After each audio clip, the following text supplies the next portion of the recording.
Olá, tudo bem? Bem, no vídeo dessa semana vamos falar um pouquinho sobre lições das startups para o seu negócio contábil, né? Acho que você já deu conta que algumas startups crescem mais do que a maioria das empresas.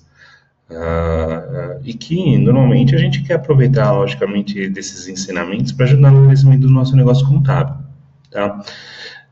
O que diferencia as empresas startups de uma empresa comum, normalmente é o risco do negócio, né? Então, eles estão tentando provar um mercado, tentando provar uma solução e tem um risco muito grande. Poxa, mas fora isso, são empresas que possuem departamento financeiro, departamento de pessoal, quer dizer, são empresas normais, mas com outros desafios até maiores. Então, por que não se aproveitar disso, né? Então, a gente vai conversar hoje.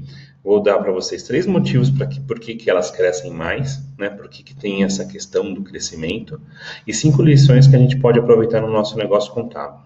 Tá? Primeiro, os motivos para o crescimento. Acho que o principal deles é o pensamento exponencial, né? Então, a gente está acostumado, quando a gente aprende, por exemplo, matemática, a gente está acostumado com a progressão aritmética, né? 1 mais 1, 2 mais 2 são 4, enfim. E o que essas empresas têm é um pensamento exponencial, né? Então, enquanto a maioria dos negócios eles focam, né, no seu orçamento empresarial, crescimento de 20%, 30% no máximo, então eles estão pensando, né, num crescimento gradual. Essas empresas elas precisam crescer 2, 5, 10, 15 vezes para se provar seu negócio. Então muda um pouco do mindset, né? Então, eu estava falando com um professor de matemática, né? Tudo que a gente aprendeu de matemática foi para resolver problemas do nosso cotidiano. Aí ele me deu um exemplo. Se nós deslizássemos, se não tivesse gravidade, os nossos problemas matemáticos seriam outros, né? Então a gente iria estudar mais aceleração, questão da exponencialidade com muito mais frequência. Então, o que essas empresas têm no seu cerne é mudança do meu objetivo. Se o meu objetivo é 10 vezes mais, então eu preciso ter problemas novos, soluções novas e me aplicar para que isso ocorra. Se eu faço um planejamento de 30%, poxa, então meu problema é crescer só 30%. É só elevar um pouco o que eu já faço atualmente. Essas empresas também, elas têm o que a gente chama de propósito transformador massivo, né? O que é isso? É um grande desafio. É um desafio que vai mudar realmente o mercado, a sociedade, né? E isso leva a empresa para frente, né? Por exemplo, o Google. O desafio do Google, né, o propósito dele é organizar a informação do mundo.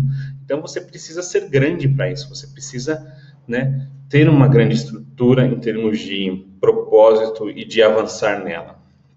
O TED, né? Ideias que merecem ser espalhadas pelo mundo. Então, são propósitos muito grandes, né? Então, enquanto algumas empresas tradicionais, por exemplo, olha, vai lá na Fiat, qual que é a missão da Fiat? Fazer o melhor carro para os meus consumidores, coisa e tal. Poxa, não é um transformador, né?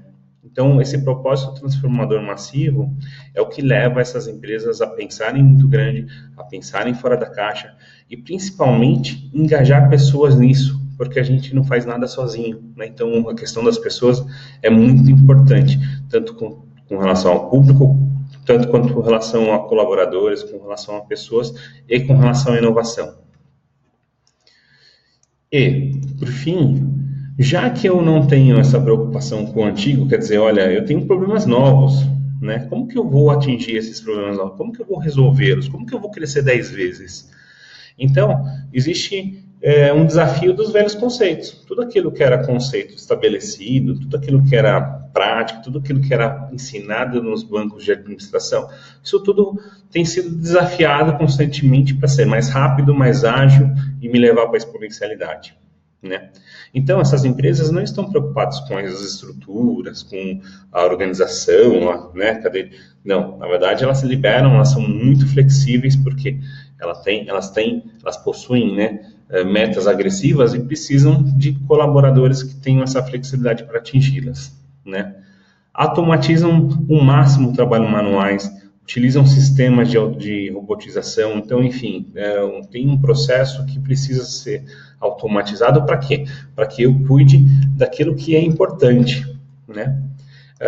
e estão todo momento evoluindo produtos e processos. Então, assim, eles não ficam estabelecidos naquilo que a gente chama de status quo, né?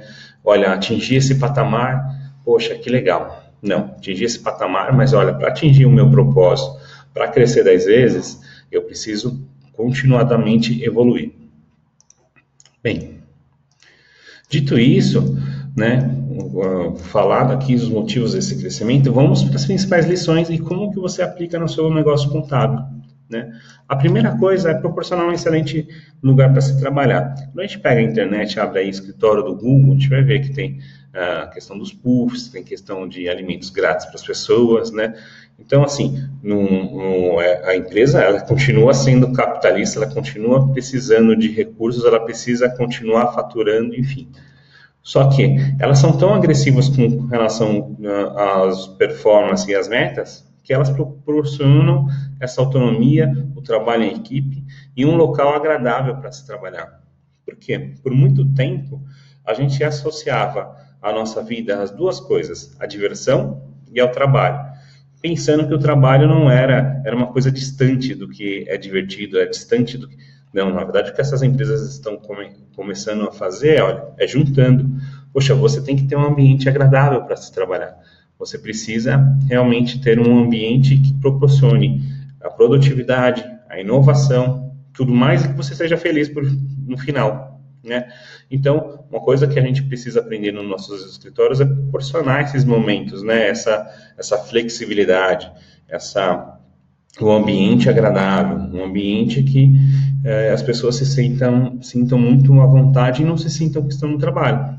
Afinal, se você pegar, né, no seu dia, poxa, o local onde você fica mais tempo normalmente é o trabalho.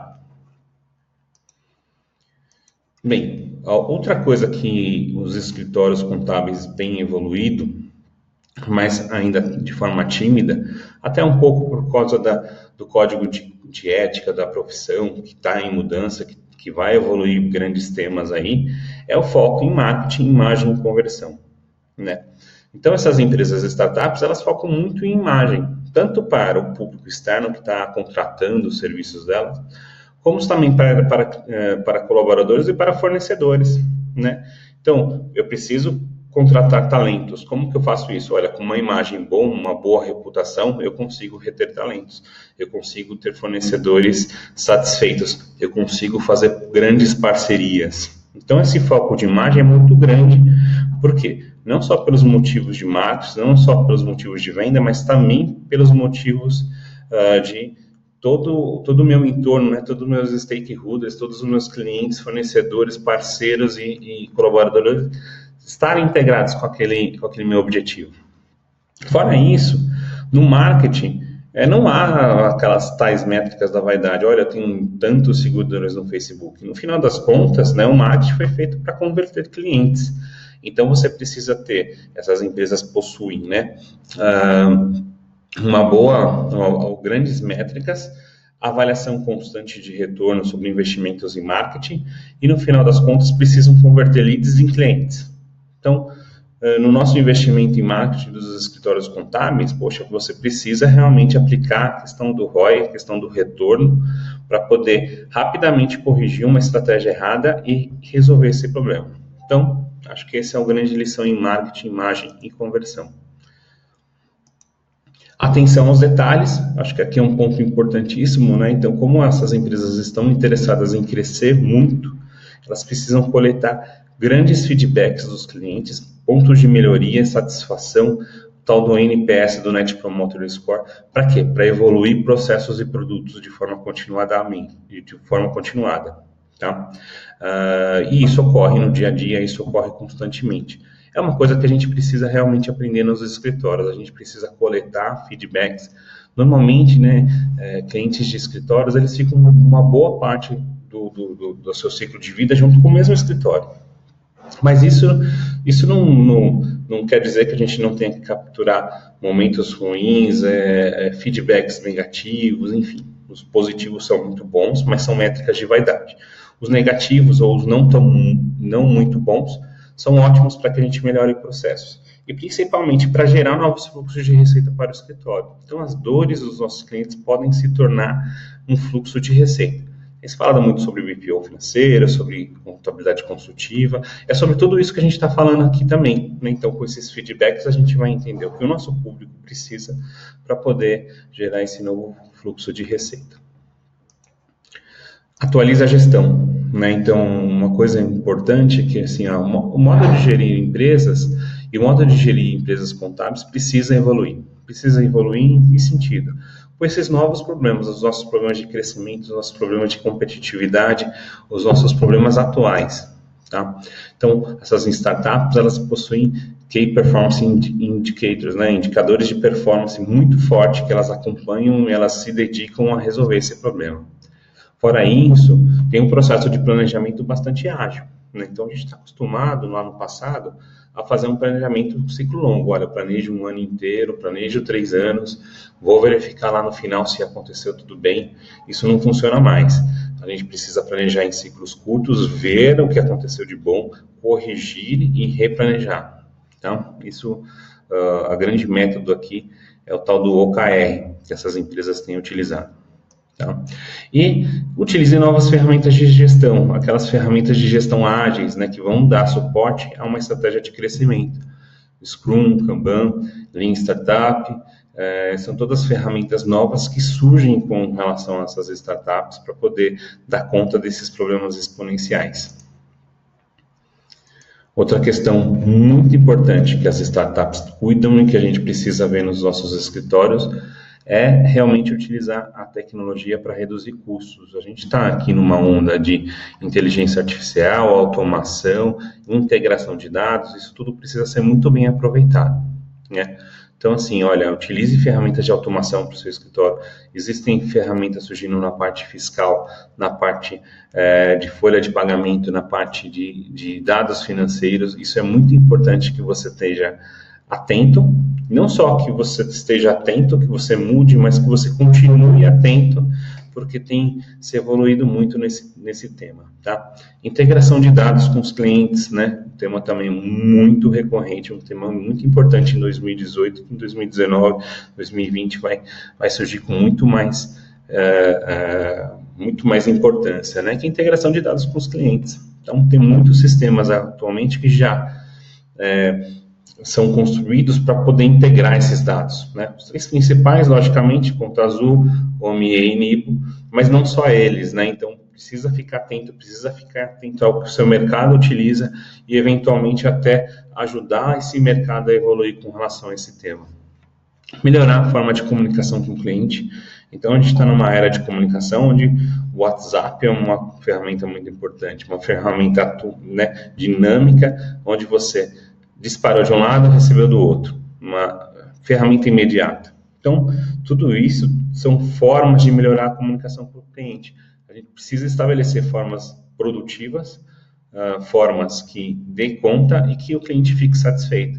A gente não pode esquecer que a gente está numa era de sobrecarga de informação, né? Então, a gente precisa organizar isso. O grande desafio dos escritórios e de qualquer pessoa realmente é organizar tudo isso. E, com tudo isso, reduzir custos de operação, né? Então, a gente tem aí a contabilidade online, tem a contabilidade digital, tem a contabilidade tradicional, enfim, está todo mundo correndo atrás de ser mais competitivo, de reduzir custos. Então, você precisa realmente cortar custos com relação a esses temas a todo momento. Bem, espero que você tenha gostado aí um pouco do que a gente falou, né?